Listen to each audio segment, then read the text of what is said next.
तो इसी मंथ एक awesome action movie John Wick का चैप्टर 4 थिएटर्स में रिलीज होने वाली है। और अगर आपने ये सीरीज नहीं देखी है और इस सीरीज को फॉलो नहीं किया है तो ये वीडियो आपके लिए है, क्योंकि हम इसमें जॉन विक की सीरीज का रिकैप करने वाले हैं कि कैसे जॉन विक चैप्टर 4 तक पहुंचा और उसकी अब तक की स्टोरी क्या थी। तो चलिए बिना किसी देरी के शुरू करते हैं और बात करते हैं जॉन विक चैप्टर 1 से। तो जॉन विक के चैप्टर 1 में हम देखते हैं कि जॉन अपनी अंडरवर्ल्ड की दुनिया को छोड़कर अपनी वाइफ के साथ एक नॉर्मल लाइफ जी रहा होता है, लेकिन कुछ टाइम के बाद उसकी वाइफ बीमार हो जाती है और गुजर जाती है और अपने पीछे छोड़ जाती है एक पपी। और इसके बाद कहानी में ट्विस्ट आता है और जॉन की लाइफ में एंट्री होती है एक रशियन क्राइम लॉर्ड वीगो के बेटे आयुसफ की, जो जॉन के घर में घुसता है, जॉन को अधमरा करता है, उसकी पपी को मारकर उसकी कार को चुरा कर ले जाता है। और जब जॉन उसके बारे में पता करता है तो उसे ये पता लगता है कि आयुसफ रशियन क्राइम लॉर्ड वीगो का बेटा है, जिसकी वजह से जॉन अंडरवर्ल्ड में अपनी वापसी करता है और आयुसफ से बदला लेने निकल जाता है। उधर जब वीगो को पता चलता है कि उसके बेटे ने जॉन विक को गुस्सा दिलाया है तो वो अपने बेटे को वार्न करता है कि जॉन विक कितना खतरनाक इंसान है और उसके बेटे को कहता है कि तुम कहीं छुप जाओ और बच के रहो क्योंकि जॉन तुम्हें छोड़ेगा नहीं। और उसी के साथ साथ वीगो जॉन को मारने के लिए कुछ लोग भी भेजता है ताकि वो अपने बेटे को बचा सके, लेकिन जॉन जो कि एक काफ़ी स्किल्ड हिटमैन होता है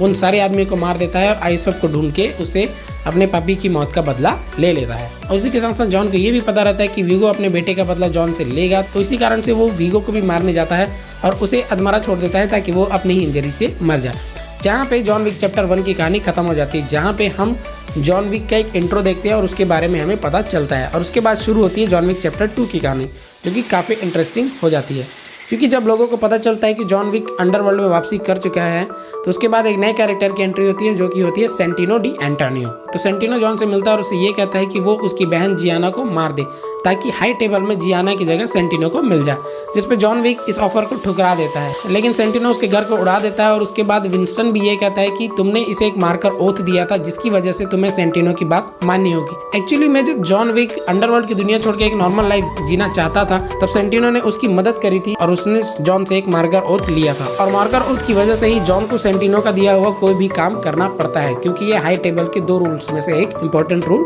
हो जाता है। तो फाइनली जॉन जियाना को मारने के लिए राजी हो जाता है और वो जियाना को मारने जाता है। और जियाना को मारने के बाद जब वो वहां से निकल रहा होता है तब उसे पता चलता है कि सेंटिनो ने उसे धोखा दिया और उसके आदमी उसे मारने वहां पहुंच जाते हैं। लेकिन जॉन उन सबको भी मार के वहां से निकलता है और इसी के साथ साथ जियाना के बॉडीगार्ड को भी ये पता लग जाता है कि जॉन ने जियाना को मार दिया है, तो अब जियाना का बॉडीगार्ड भी जॉन के पीछे लग जाता है। और जब सेंटिनो को पता चलता है कि जॉन वहां से बच के निकल गया है तो वो उसे पीछे छुड़ाने के लिए जॉन के ऊपर 7 मिलियन की बाउंटी रखता है कि जो भी जॉन को मारेगा उसे $7 मिलियन मिलेंगे। और इसी के साथ साथ जो जियाना का बॉडीगार्ड है वो भी जॉन को मारना चाहता है। तो आगे हम देखते हैं कि बाउंटी के लिए कई सारे असैसिन जॉन पे हमला करते हैं और इसी के साथ साथ जो जियाना का बॉडीगार्ड है वो भी जॉन पे हमला करता है, जिससे कि वो घायल हो जाता है। और घायल होकर वो पहुंचता है बॉरी किंग के पास, जहाँ पे बॉरी किंग उसे गन देता है और 7 बुलेट देता है ताकि वो सेंटिनो डी एंटोनियो को मार सके। इसके बाद जॉन विक सेंटिनो को मारने पहुंच जाता है, लेकिन सेंटिनो एंड टाइम पे कॉन्टिनेंटल में पहुंच जाता है। और कॉन्टिनेंटल होटल का ये रूल रहता है कि वहाँ पे आप कोई भी बिजनेस नहीं कर सकते और आप किसी को मार नहीं सकते हो। लेकिन कॉन्टिनेंटल के मैनेजर विंस्टन के समझाने के बाद भी जॉन विक सेंटिनो को मार देता है, जहाँ से आती है इस सीरीज और इस कहानी में ट्विस्ट, क्योंकि जॉन विक ने कॉन्टिनेंटल और हाई टेबल का एक इंपॉर्टेंट रूल तोड़ा है कि आप कॉन्टिनेंटल में किसी को मार नहीं पाते हो। तो जॉन विक के इस एक्शन का रिएक्शन ये होता है जो इटालियन माफिया होती है वो जॉन विक पे लगे हुए 7 मिलियन के बाउंड्री को बढ़ा देती है और उसी के साथ साथ विंस्टन को भी मजबूरी में जॉन विक को अंडरवर्ल्ड की बिरादरी से बाहर करना पड़ता है, उसे एक्सकम्युनिकाडो करना पड़ता है। हालांकि विंस्टन जो कि जॉन का दोस्त होता है वो उसे कहता है कि मैं तुम्हें 1 घंटे का हेडअप देता हूं और इस 1 घंटे के बाद ही मैं तुम्हें एक्सकम्युनिकाडो करूंगा। यहाँ पे जॉन विक चैप्टर 2 की कहानी खत्म होती है और हमारी कहानी शुरू होती है जॉन विक चैप्टर 3 पैराबलम की। तो जॉन विक चैप्टर 3 पैराबलम की कहानी शुरू होती है और हम देखते हैं कि जॉन विक सारे असैसिन से भाग रहा होता है, क्योंकि इटालियन माफिया ने उस पर बाउंटी लगाई है और उसी के साथ साथ उसे एक एक्सकम्युनिकाडो कर दिया गया है। यानी कि ग्लोबली जितने भी असैसिन, पूरी दुनिया में जितने भी असैसिन हैं उन सबको पता चल चुका है कि अगर वो जॉन विक को मारते हैं तो उन्हें काफ़ी मोटी रकम मिलेगी और जॉन विक अब अंडरवर्ल्ड का हिस्सा नहीं है। जॉन विक इसी प्रॉब्लम को सॉल्व करने के लिए एक लाइब्रेरी में जाता है, जहाँ पे उसे एक मार्कर और रोजरी मिलता है और रोजरी और मार्कर लेकर वो एक क्राइम सिंडिकेट के पास जाता है और उसे कहता है कि उसे कैसाब्लैंका जाना है, जहाँ पे वो अपनी फ्रेंड सोफिया से मिल सके। जॉन विक कैसाब्लैंका जाने के बाद सोफिया से मिलता है और उसे कहता है कि वो उसे एल्डर से मिलवाए, क्योंकि एल्डर टेबल से भी ऊपर है और अगर एल्डर उसे मिल गया तो वो उसे अपनी लाइफ वापस दे सकता है। तो एल्डर के बारे में पता करने के लिए जॉन और सोफिया के फॉर्मर बॉस ब्रेडा के पास जाते हैं, जहाँ पे ब्रेडा उसे ये बताता है कि जॉन एल्डर से तब मिल सकता है जब एल्डर उससे मिलना चाहे। और उसके बाद जॉन एल्डर से मिलने चला जाता है और फाइनली वो एल्डर से मिलता है, जहाँ पे एल्डर उसे ये कहता है कि तुम्हें अपनी पुरानी लाइफ तो वापस मिल जाएगी, लेकिन उसके बदले में तुम्हें हाई टेबल के लिए ईमानदार रहना पड़ेगा और विंस्टन को मारना पड़ेगा, जिसके लिए जॉन विक उसे हाँ भी कहता है। और इसी के साथ साथ दूसरी तरफ ये भी कहानी चलती रहती है कि हाई टेबल को ये पता चल जाता है कि विंस्टन और बॉरी किंग ने जॉन की मदद करी थी,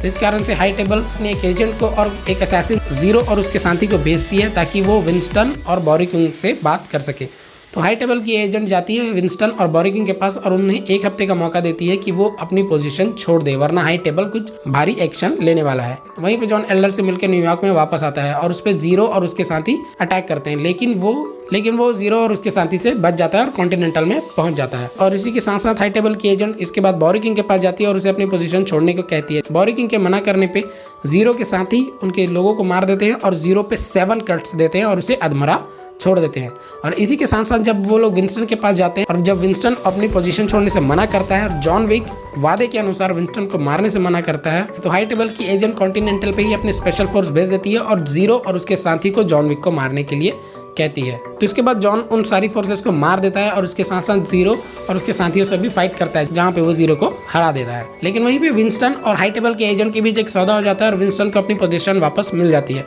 और जब जॉन विंस्टन के पास जाता है तो विंस्टन जॉन को शूट कर देता है, जिसकी वजह से जॉन कॉन्टिनेंटल की छत से स्ट्रीट पे गिरता है, जहां से उसे बॉरी किंग के लोग उठाकर बॉरी किंग के पास ले जाते हैं, जो कि जिंदा रहता है। और इसके बाद बॉरी किंग और जॉन हाई टेबल से जंग छेड़ने के लिए एग्री करते हैं। और उसके बाद कहानी शुरू होती है जॉन विक चैप्टर 4 की, जो कि हमें इसी मंथ थिएटर्स में देखने को मिलेगा। और इस मूवी में हम देखेंगे कि कैसे जॉन हाई टेबल के अगेंस्ट लड़ेगा। तो इस वीडियो के लिए इतना ही। अगर आपको रिकैप पसंद आया होगा तो वीडियो को लाइक कर दीजिए, चैनल पर नया है तो चैनल को सब्सक्राइब कर दीजिए। मैं आपसे मिलता हूं अपने अगले वीडियो में, तब तक के लिए आप अपना ख्याल रखिए, अपने पेरेंट्स का ख्याल रखिए और देखते रहिए मूवीज एंड फन।